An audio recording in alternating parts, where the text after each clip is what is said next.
Hey everyone, and welcome. Today, we're diving into something really cool, how AI is completely changing the game for family historians. I'm talking about moving way beyond just collecting names and dates and becoming a real storyteller for your family, creating these amazing, immersive stories about the people who came before you.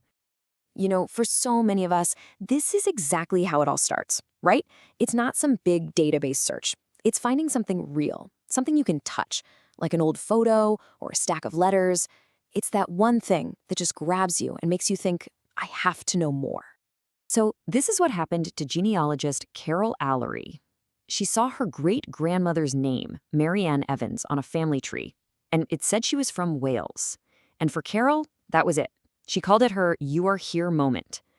All of a sudden, a name on a piece of paper wasn't just a name anymore. It was a real person with a real place and a whole story just waiting to be uncovered. All right, so let's talk about the genealogist's challenge, turning those dry facts into a living story. Because let's be honest, that initial spark of excitement, it can fade pretty fast when you hit the actual hard work. You've got these bits and pieces of information, so how in the world do you turn those dry facts into a real living story? A story that actually feels like it captures who these people were. And this really breaks it down, doesn't it? On the left, you've got the classic problems we all face. Those endless needle in a haystack searches, hitting brick wall after brick wall, and ending up with, well, a pretty boring timeline. But then look at the right side. This is what AI brings to the table. It's about finding that rich context, spotting patterns you'd never see on your own, and building connections that lead to truly immersive stories. Okay, so let's get into the how. We're talking about AI-powered research methods. And the most important thing to get right off the bat is that AI is not here to take over. Think of it more like having the world's best research assistant. It's your partner, one that can sift through mountains of data and see things in a way that we just can't. And the best part? The tools to do this are literally at your fingertips. We're talking about AI assistants like ChatGPT, Claude, and Perplexity.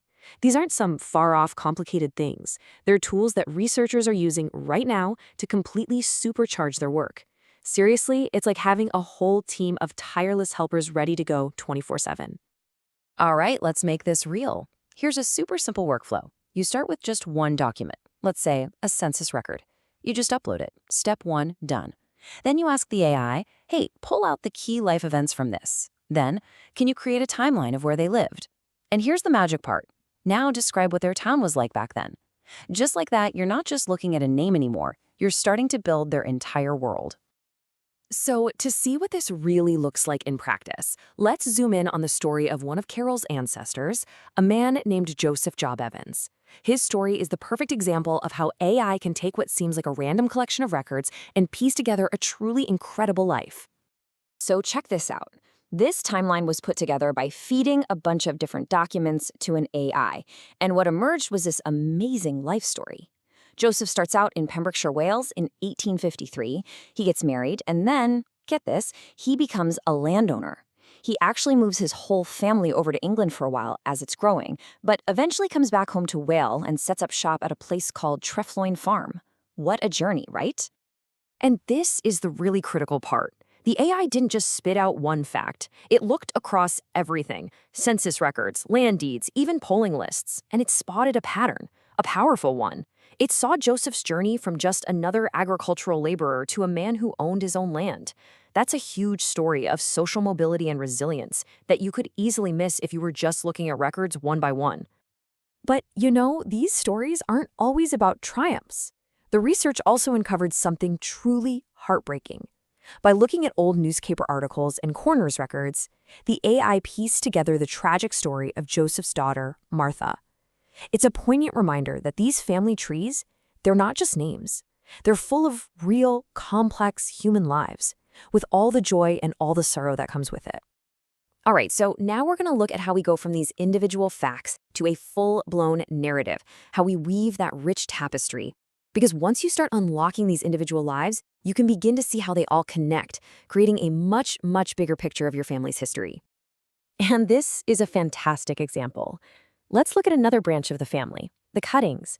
You can literally see a legacy of different trades unfolding through time.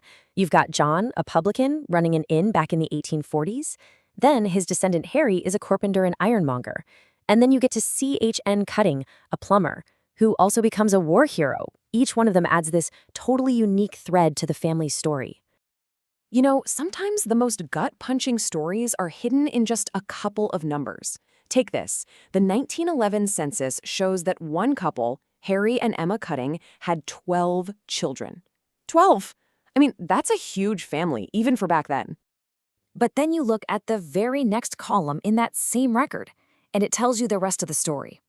Of those 12 children born, 6 had already died by 1911.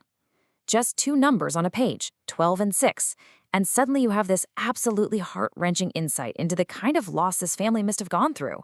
It's a powerful human story, hidden right there in the data. So this brings us to thinking about your family's hidden stories. Because here's what's so exciting about all of this. These tools, these methods, they aren't just for the pros. Anyone, literally anyone with a little bit of curiosity can start doing this. You can become the official storyteller for your own family. And I think this quote from John Philip Coletta just nails it. The challenge is to see the world as your ancestors saw it. It's not just about collecting facts anymore, is it? It's about building empathy. It's about using this amazing technology as a bridge, a way to really try and stand in their shoes and understand what their lives were truly like. And that really leaves us with the big question, the one that matters most. With AI giving us these incredible new ways to look at the past, the only thing left to ask yourself is this: what hidden stories are waiting in your family tree? What tales of struggle and joy and resilience are just waiting for you to uncover them?